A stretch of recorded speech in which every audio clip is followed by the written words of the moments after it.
Yeah. That's more than I worked on now. Alright, so first, take your name for me. Anna, A-N-N-A, B as a boy, U, D as David, K-O, Budko. Alright. So on Monday, somebody knocked on the door, and I was here in the office, and I looked. I normally look like this, and I couldn't see him because he was behind the wall from the angle that I was looking at him, and we don't open the doors easily here, just because of a lot of threats that we are getting, and we already got used to it, and we are getting a lot of threats over the phone during years, and we kind of don't really pay attention to those threats, but at the same time we're kind of cautious, and we have this policy in place that we only have appointments via the phone. So, and we don't really accept walk-ins, and very, very rare cases we do. And but recently, with after this Israel war has started, so it kind of got worsened, and so we don't open the door.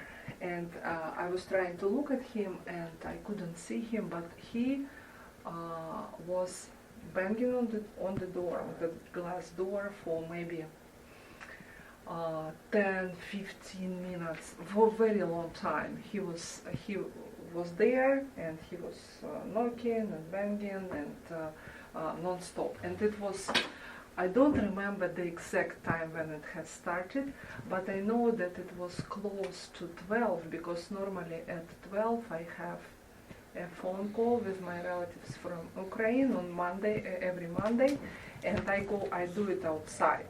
So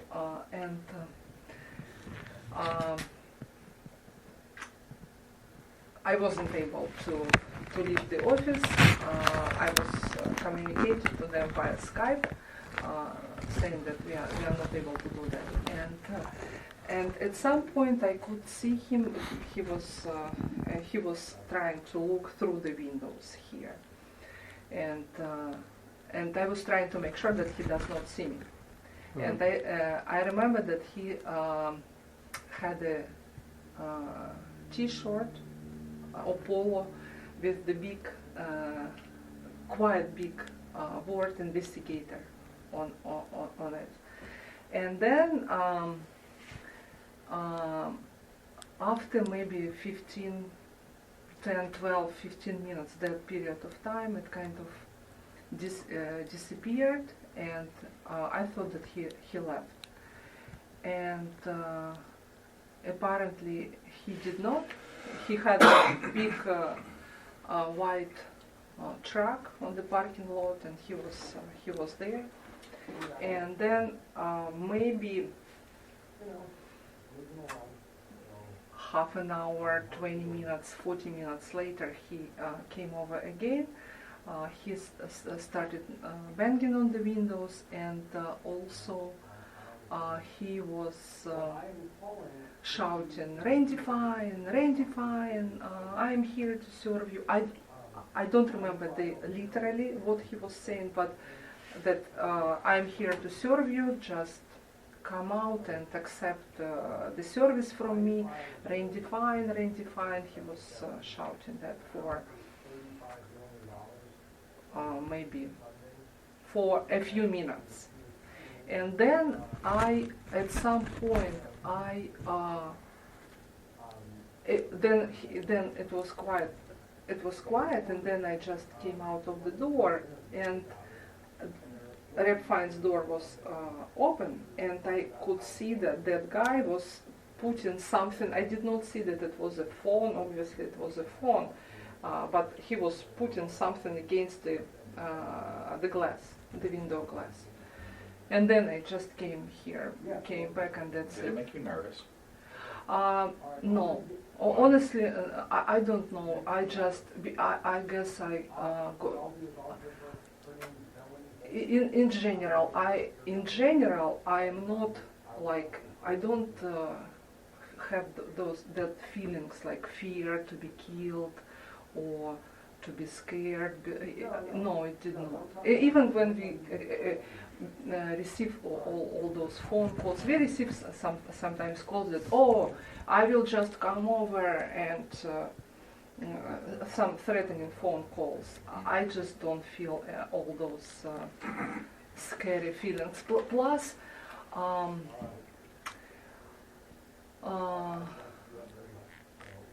it was broad daylight. We are surrounded by people, so that's why I was not scared. Plus, it does not relate directly to me. He was not trying to serve me, so I did not have those feelings. I just want you to know that if there's somebody there and you don't want them there, call the cops and they make them leave. Right. We even actually have this button, what it's called? The little Alarm. emergency button? Yes, emergency button. Yeah. I just didn't even think about that. Yeah, he was here for a long time, probably. And especially if somebody comes to the door and then they go back and they sit in their car and they don't leave. Yeah. I don't like that at all. If I was you, I'm telling you, call, say, hey, Yeah, there's a okay. weird person sitting out there. I don't know why they're here. Make I them will leave. next time. But you're asking, I'm trying to find those. It was just very inconvenient to Right. me that I couldn't go outside and make that phone call that I Right. wanted to make. But in terms of being scared, I wasn't. Okay. So when you saw him put the thing up to the window, Mhm. were you standing in the hallway?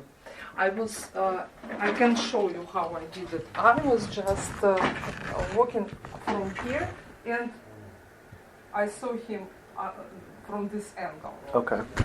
Did he, like, acknowledge you in any way? No, Did he no, say no, something no. to you, or like? No, that guy, no. I don't think he could hear me. He could see me, because we have this film on the windows, and in order to actually 95% of people, when they knock the door, they all look through that film. It's just, and actually when I myself knock the door, and if I also look if Nancy, our district secretary, if she's there. So pretty much everybody looks through the film, and in order to see someone, you need to be very close to that film. And Then can you see through? Yes, and he put the phone, and then I guess the camera could see what was going on, but not him. And plus, he was standing, holding. I did not realize it was the phone. I thought about it, but I wasn't. I just went back to hide. Okay. So. Right. And then he spent more time in the car, and maybe half an hour more, and then he left. Well, let me ask you this: if you said you weren't afraid, so why did you end up hiding? Hide to make sure that he does not see me. That we are in the office. Okay, but like if you weren't afraid, why were you hiding? Did he tell you to hide? No, he did not. It's just we did not want to open the door. So after this anti-Semitic attacks, and I know that I did not know that guy was trying to serve him at the very beginning, before he started shouting, identifying, and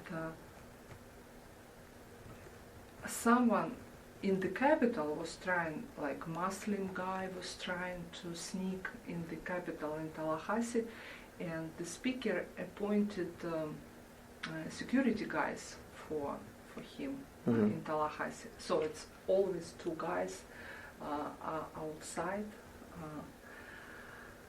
and they escort him everywhere. And with that regard, we agreed that we don't open the doors. Our doors just close. That's it. It's and he did not tell me to hide, but we always kind of hiding when we don't want to open the door. We don't Okay. want people to see us if we just simply don't open the door. So what we are trying to do, we are trying To make it look like nobody's here. pretend like nobody is here. Yes, and it's definitely was the time when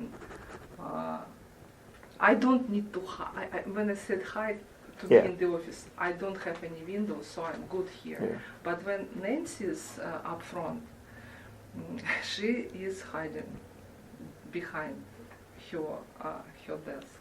Okay. So, and sometimes we just, if for example I am there and she's, I'm talking to her, and then we just run, and he's not here, we just run to his office to hide. Normally people actually don't look through his window, only there.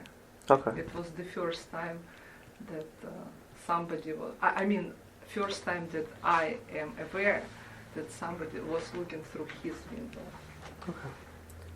All right. Do you have anything else? No, they need to do some blinds. Yeah. All right. You swear everything you told us is the truth? Yes. All right.